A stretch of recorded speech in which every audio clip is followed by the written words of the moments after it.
Hello, I'm Mantastic'c. I'm fantastic, and today I want to talk about the Prince of Tennis collab that has just been announced and is going to be coming to North America next Monday. So it is wonderful to see that new collabs are coming to our region because it's a good indication that the game is doing well. Because if the game was not doing well, Gung-Ho would not throw money down this black hole, so to speak, to try and keep players happy. But the fact that they are trying to do new things like this does show a good indication that the game is doing well, so I'm happy to see that. Furthermore, there is going to be a collab Twitter-like campaign, and if we do get this tweet to 10,000 likes, we will all receive a 7 or 8 star card completely for free. This is a big deal. I will include the Twitter link in the YouTube description down below. Furthermore, the Korean server is also having a similar Twitter-like campaign, and I'll include their link so you can just throw a like at them. Why not help our fellow padders out all across the world? I think that's a meaningful time. But for Prince of Tennis collab, it has many powerful cards, numerous weapon assists, and hopefully have lots of magic stones saved up for its debut next week.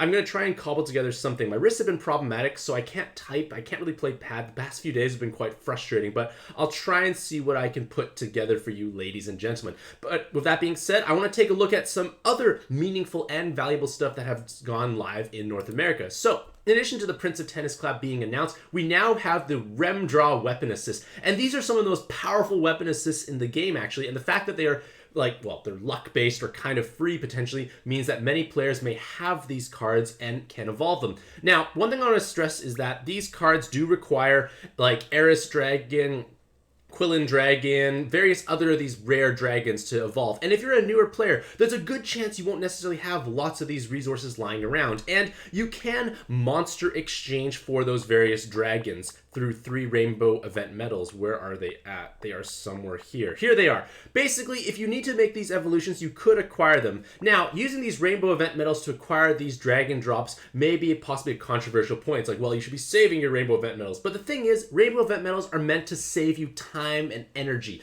They can be traded for cards that are farmable. In theory, if you play enough, you can get all the cards that you can acquire through rainbow event medals to a certain extent. Not every single card, but many of them you can, like double damage cap latents. You can potentially get them as drops. These dragon drops can be acquired if you play hard stuff. But if you're a newer player and you have very few things in your monster box, there's a good chance you can't actually acquire these dragons. And furthermore, there's also the strong possibility that you don't even have good weapon assists available. And having weapon assists as a newer account is huge because you're going to probably live off those weapons for a long period of time.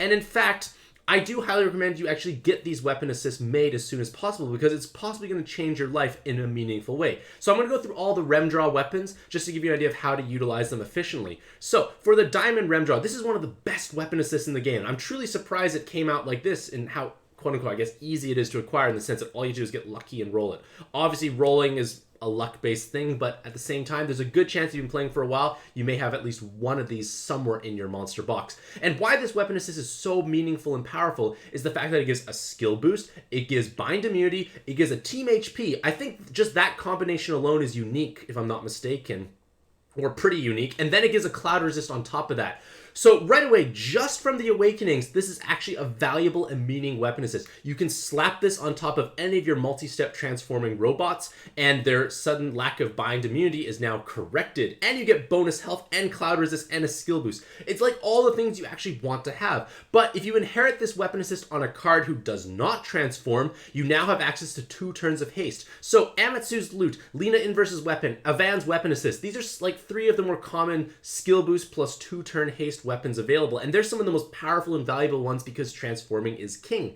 With this weapon assist here, you can do that as well, and that's a big deal because those 3 cards I just mentioned are top rarity collab based cards, which means they're probably rare to acquire. You probably don't have them, and they're just hard to come by. They're not regularly available. So we now have a card who can give 2 turns of haste with a skill boost, cloud resist, team HP. Amatsu does give 2 team RCVs instead of the team HP. So depending on the team composition, what may be best for you may vary. But the point of the matter is, this is an incredible weapon assist. Furthermore, the active skill, in addition to the haste, is actually a full cleric active skill. So what I would like to do with this is, if I'm not using it on my transforming card, just to protect them and give that skill boost and team HP, I'm going to inherit this on top of my cleric. Because with my cleric, I'll never have to worry about it ever overcharging, because if it overcharge, It's a full cleric active skill anyways, and no problems. Furthermore, you don't need that base cleric active skill usually when you enter the dungeon, so that 2 turns of haste is meaningful. Incredibly excited about this weapon assist. I wish I had more just to have like the flexibility of not having to like swap inherits around because it's so powerful.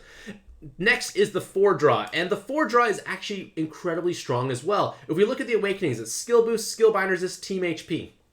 Good stuff all around. Many transforming cards lack skill bind resist, so being able to include skill bind resist with team HP and a skill boost is meaningful. Furthermore, the active skill is incredibly strong. It gives you 2 turns of haste, which we know and love, but it also will give you 2 turns of damage and attribute absorption cancellation. So, in theory, you could use this turn 1 to hasten people up, and then if it's inherited on a low enough cooldown card, you're going to be able to charge it back up and have it ready for the next damage absorption spawn later on in the dungeon. So, inheriting this on a very low base cooldown card can definitely be meaningful. It lets you hasten up everyone, it lets you then have damage absorption or color absorption cancellation later on, and then hopefully that low base cooldown card has a useful active skill in order to actually leverage it. Or you can inherit this on top of like a damage absorption cancellation card as well, and then just you don't have to worry about it charging back up because you have the damage absorption later on.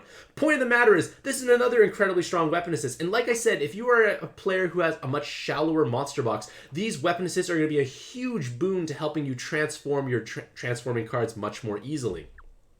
For the 5-draw weapon assist, they give you 2 team RCVs and a single L. So that's actually not bad. Like, healing more is definitely meaningful. Having 1 L on a given team is helpful because if you don't have a single L anywhere, it can be problematic dealing with light ore or locked orbs. Now you can actually address them. Furthermore, this active skill is a 14-turn cooldown that gives you 2 turns of haste and vastly reduced damage taken. So we need a big shield in Shura 2 and Shura 3 to tank Hex, like their boss's final hit when they're below half health.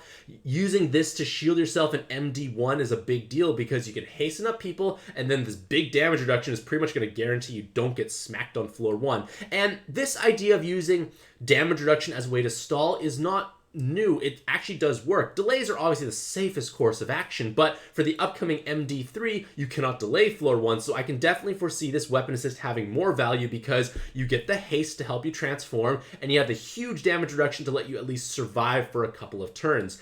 As a whole, I'm incredibly excited about this weapon assist. I may not be using it super much at this point in time, but I feel like in the future it will be meaningful. But again, like I said, if you don't have many good options, this is a great way to help you transform. And then finally, for the last one, it has a slightly different name. The green one is naturally going to be at home on Nautilus teams because it has 2 wood rows and 2 wood OEs, so obviously that is meaningful there. And then the active skill is 2 turns of haste on potentially a 9-turn cooldown, and it changes the whole board to wood orbs. So that board of wood orbs might end up killing the floor you're against, which may or may not be bad because you may be trying to stall. But again, that 2 turns of haste and possibly a way to solve a board can be meaningful. Again, I feel like it definitely has the most value always on mono wood teams. But again, this is like the most common one to come out. I have the most of these. I have too many of these. I didn't sell any. I just kept them all just in case they would become useful. And they are pretty useful. I won't use all 10 of them. But point of the matter is, it's a nice weapon assist to have for your mono green teams. And as a whole, these REMDra weapons are incredibly powerful. And the fact that they gave them out so freely, I think is pretty magical. So with that being said, let me know what you, ladies and gentlemen, think about these REMDra weapon assists in the comments down below. Do you think they are exciting? And also, make sure you like that Twitter like campaign to get us those free 7/8-star rolls for Prince of Tennis, which is coming next week. Regardless of all that, hopefully you all have a truly fantastic day. I wish you all the best luck in your own pad adventures, and happy puzzling.